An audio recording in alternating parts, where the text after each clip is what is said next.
টি bag থেকে মানবদেহে micro ও nano প্লাস্টিকের প্রবেশ। টি ব্যাগে চা পানের অভ্যাস আমাদের সংস্কৃতির একটি গুরুত্বপূর্ণ অংশ।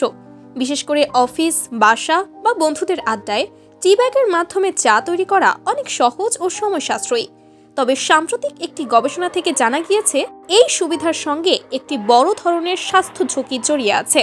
2024 সালের 19শে ডিসেম্বর কেমোস্ফিয়ার জার্নালে প্রকাশিত বার্সেলোনার অটোনোমাস বিশ্ববিদ্যালয়ের গবেষণায় উঠে এসেছে, বাণিজ্যিক টি ব্যাগ থেকে নির্গত মাইক্রো ও ন্যানো প্লাস্টিক মানব শরীরের জন্য অত্যন্ত ক্ষতিকর।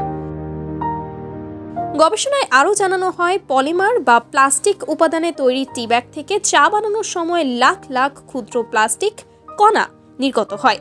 এছাড়াও গবেষণায় ব্যবহৃত টি ব্যাগগুলো বাজারে সহজলভ্য ব্র্যান্ড থেকে সংগ্রহ করা হলেও সেগুলোর নাম উল্লেখ করা হয়নি। তবে এই ব্যাগগুলো তৈরি ছিল নাইলন 6, পলিপ্রোপিলিন এবং সেলুলোজ দিয়ে। চা তৈরির সময় প্লাস্টিকের এসব উপাদান থেকে বিপুল সংখ্যক মাইক্রো ও ন্যানো প্লাস্টিক নির্গত হতে দেখা যায়। কিভাবে ক্ষতি হয়?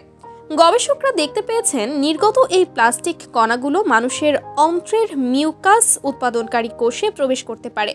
শুধু তাই নয়, এগুলো কোষের কেন্দ্রস্থল নিউক্লিয়াস পর্যন্ত পৌঁছে যায়। নিউক্লিয়াস হলো কোষের জেনেটিক উপাদান নিয়ন্ত্রণকারী অংশ।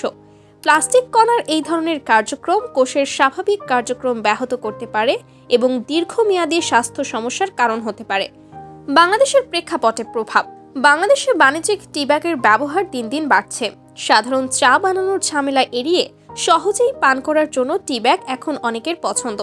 তবে এই গবেষণার তথ্য থেকে জানা যাচ্ছে, এটি স্বাস্থ্যের জন্য অত্যন্ত ঝুঁকিপূর্ণ হতে পারে।